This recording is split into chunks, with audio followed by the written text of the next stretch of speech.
New horror story. The last recording from Hillcrest Cemetery. I'm recording this because I'll be dead by morning, and someone needs to know what really happened in Hillcrest Cemetery 23 years ago. My hands are shaking so badly I can barely hold this phone, but I need to get this out before it's too late. It started when we were 12. Me, Danny, Marcus, and Sarah. 4 kids who thought we were braver than we actually were. The cemetery sat at the edge of our neighborhood like a rotting tooth, all cracked headstones and overgrown weeds. Most kids avoided it, but we were different. We were explorers. The night it happened, the air tasted metallic, like copper pennies dissolved on your tongue. October fog rolled between the graves so thick you could barely see your own feet. The old caretaker had warned us about the restricted section, the part where they buried the ones who died wrong. Suicides, murderers, the insane. Ground too cursed for proper Christian burial, but 12-year-olds don't listen to warnings. The chain link fence around that section had rusted through in spots, creating jagged holes just big enough for skinny kids to squeeze through. Marcus went first, his sneakers squelching in the muddy earth on the other side. The sound was wet, organic, like stepping on something that had once been alive. "Guys, check this out," Sarah whispered, her flashlight beam dancing across a headstone so old the name had been worn away by decades of rain. But below it, carved deep into the granite, were symbols we'd never seen before. They hurt to look at, geometric patterns that seemed to shift and writhe in the flickering light. Danny pressed his palm against the stone.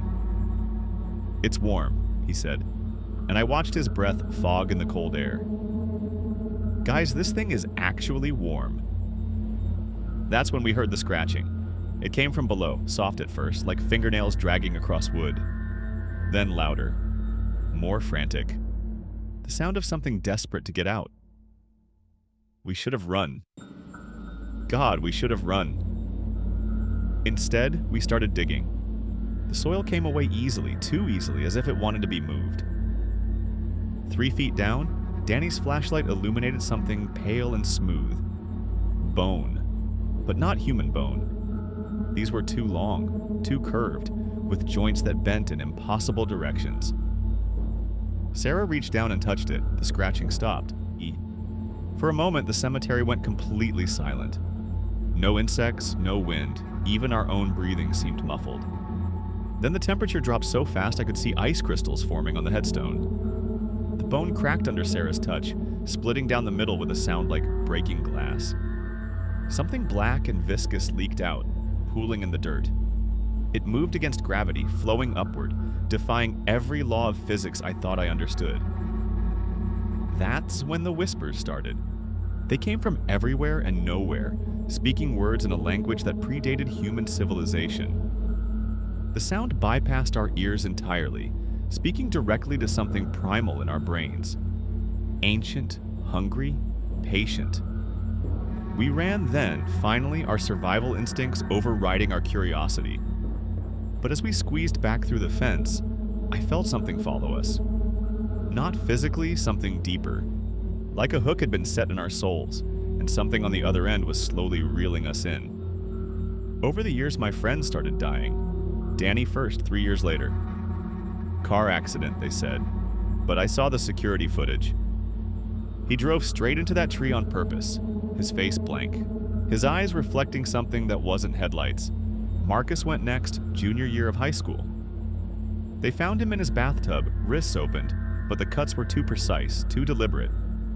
And the marks on his arms, those same geometric patterns from the headstone, carved into his flesh with surgical precision. Sarah lasted until college, jumped from her dorm room window, 14 stories up. But her roommate swore she saw Sarah talking to someone in the room right before. Someone who cast no reflection in the mirror. For 20 years, I've been waiting my turn. Moving cities, changing names, but you can't run from something that lives in your blood. The whispers never stopped. They got louder, more insistent, especially at night. Telling me things about people I'd never met, about their fears, their secrets, their children. Today, I finally understood why I've been spared so long. I wasn't meant to be a victim. I was meant to be a vessel. The thing we released that night, it needed time to grow, to learn, to adapt. It fed on my friends first, harvesting their life force, their memories, their essence. But it saved me for last because I was different. stronger, more useful. I can feel it moving inside me now, reshaping me from the inside out. My reflection has started to change. My eyes are deeper, darker, filled with knowledge no human should possess. My dreams are full of places I've never been, faces of people who haven't been born yet. It's almost ready. The transformation is nearly complete, and when it's finished, I'll go hunting. There are others like us out there, curious children who've stumbled upon things they shouldn't have. The thing inside me knows where to find them. It's been watching, waiting, preparing. This recording will reach the right person. Someone young, someone brave, someone stupid enough to come looking for the truth. They'll follow the clues just like we did. They'll find the cemetery, find that special section, find that broken headstone. And when they do, I'll be waiting. Can you hear me listening? Awesome, thanks for listening. If you really like the story, please don't forget to hit the like button and subscribe for more daily stories. Thanks.